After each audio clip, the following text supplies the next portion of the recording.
There was this witch, and all of her was little, except for her nose. That was very big. She had 2 crooked teeth and long, stringy red hair. It was so long she kept tripping over it. She wore a slightly squashed, tall, black, pointed hat, like witches always wear. Orange gloves, a hand-knit black wool shawl, an old plaid apron, red and white striped stockings, and funny-looking black shoes with gold buckles on them.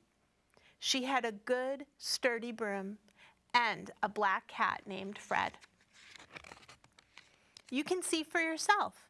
She was a truly frightening-looking, horrible, witchy witch.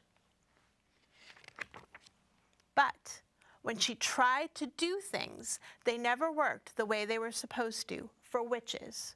Like when she wanted to laugh wickedly and scare everyone, it never sounded like cackle, cackle, cackle. It always sounded like giggle, giggle, giggle. Or like when she wanted to go to Portugal or Chicago or to the next door neighbors, she would climb on her good sturdy broom and say all sorts of magic words and wait a few minutes, and nothing would happen. Then she would jiggle her good sturdy broom and say more magic words real loud and wait a long time, and still nothing would happen. Nothing at all. The broom would not move an inch. When she wanted to turn Fred into an alligator or a hippopotamus or a candy bar, she would get down on her hands and knees and look Fred square in the eye and say all kinds of magic words and wait and wait. But Fred just stayed a cat. When she wanted to cook up a batch of magic potion, she would dump all the very best things in her very best kettle.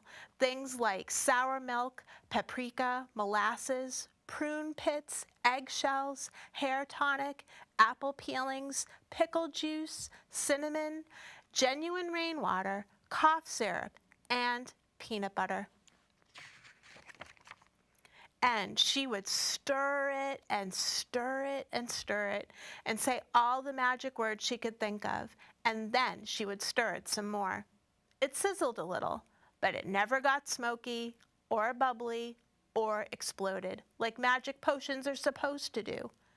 All it did was make Fred terribly sick to his stomach. She finally decided it was just no use. She stood her good sturdy broom in the corner. She took off her funny-looking black shoes with the gold buckles. She took off her plaid apron. She took off her hand-knit black wool shawl. She took off her slightly squashed, tall, black pointed hat. She took off her orange gloves. And she took off her long, stringy red hair. She took off her mask and went to bed. So did Fred. The end.